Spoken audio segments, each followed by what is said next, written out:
There is a very beautiful story of Shankara facing a Chandala, the so-called meat eaters. Not only they eat meat, they eat dog's meat.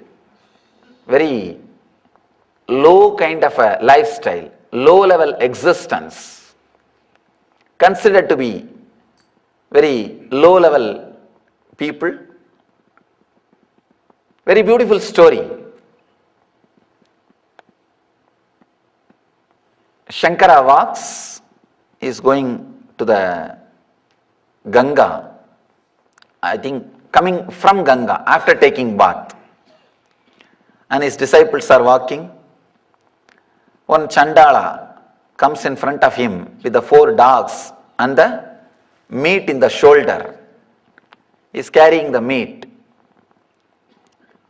Then the disciples are telling, move out, move out. He did not move out. Shankara himself says, move out. Then the Chandala beautifully asks, whom you are saying to move out, this body or the inner space or the consciousness? He asks a very beautiful philosophical question. Then Shankara realizes suddenly for one moment, maybe this scene would have happened before Shankara's enlightenment, a very young age. I don't think after enlightenment somebody will be able to forget. It would have happened before the enlightenment of Shankara. Another one big problem is, all the disciples of Shankaracharya are called as Shankara. So maybe it would have happened some other Shankara before their enlightenment, some other Shankaracharya before his enlightenment. All the Shankaracharya disciples are called Shankara. So many stories are attributed to Adi Shankara. To tell you honestly, Adi Shankara lived only 32 years. But all the incidents attributed to Adi Shankara's life, even if to read or write, it would have taken 60 years. So much is attributed. So maybe the later Shankaracharya, somebody who came, it happened. Anyhow, a beautiful story. You can understand the truth or the concept behind the story. Very beautiful story.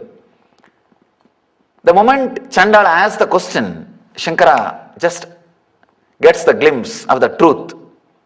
And he says, not only he apologizes, he straight away falls at the feet, falls flat.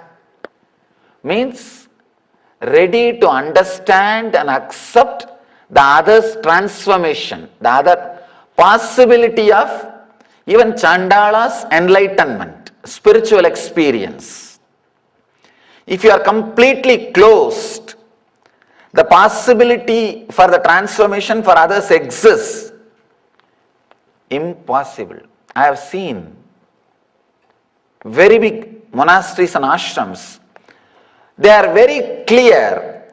The possibility of enlightenment is ended with their founder.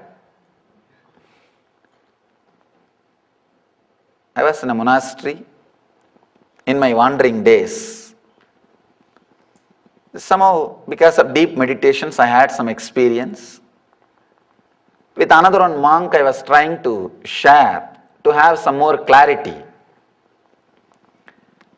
They are so clearly brainwashed or hypnotized or trained. All he said is spirituality, experience, enlightenment, everything is over with Ramakrishna. Forget about it. That and all cannot happen in this age for us.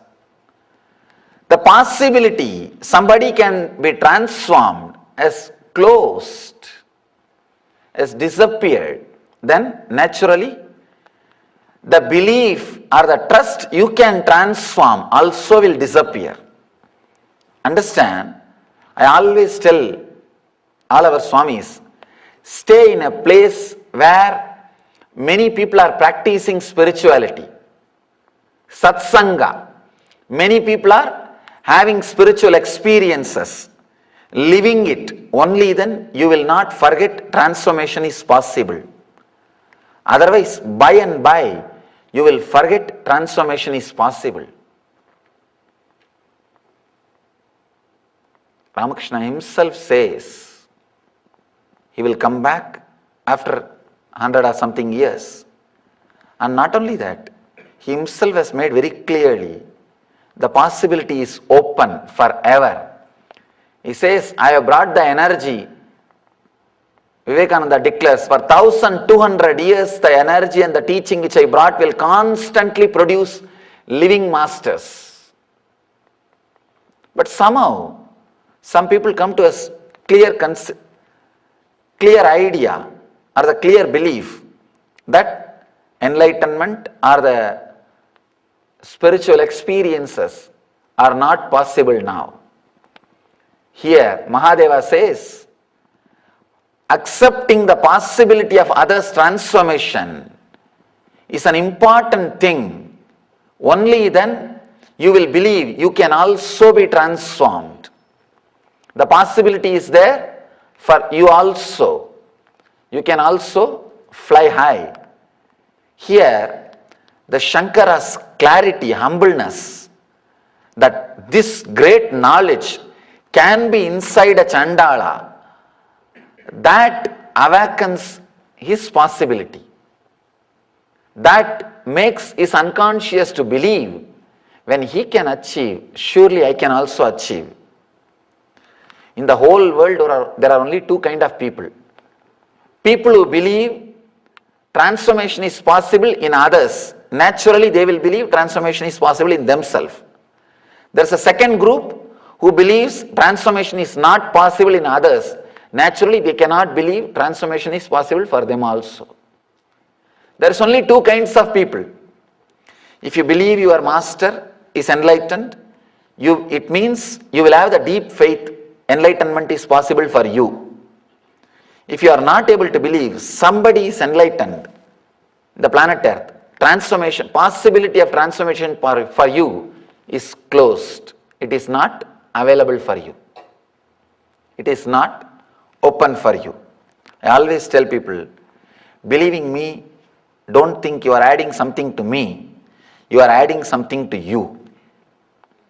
Trusting me, you are adding something to you. Because people come and say, I believe you, you only have to take care, as if believing me, they have done great favor for me. Who asked you to believe? I tell them, do not think by believing me, you are doing a favor for me. No. By trusting me, I became like a walking stick. You can use me and stand up. I can be like a beautiful bridge for you to travel to the other shore. I can be a door for you to experience your own possibility. When you trust somebody in front of you has experienced the truth, your inner space will start trusting. You can also experience the truth. You can also see the truth. Here Mahadeva says, continuously use this as a key. Understand, this is a very small key. Every step, remember, objects and desires, fear, worry, all the samskaras, just like how all of them are in my inner space, they are all there in everybody's inner space. Understand? This clarity can illuminate your whole life. It can awaken your whole life. Because every time when you are handling somebody, understand if you are in that position, what all will be inside you, that everything is there in that person. Try to fulfill. Understand? Whenever your wife brings a problem to you, never think she is asking for solution, she is asking for attention. If you try to give solution, you are in trouble. No, you are in trouble. She knows much better solutions. All she wants is you need to listen that problem completely and act as if you do not know the solution. She will tell the solution. Then you have to, yes. See, this is the right solution. You are very intelligent. Do this, you will never be a failure. Truth. All they want is that you should be there saying that I do not know the solution. then suddenly you will see they are coming up with a solution. Understand, the problem there is they are operating from anahata. If you are trying to operate from Anya, Anahata is the chakra asking attention.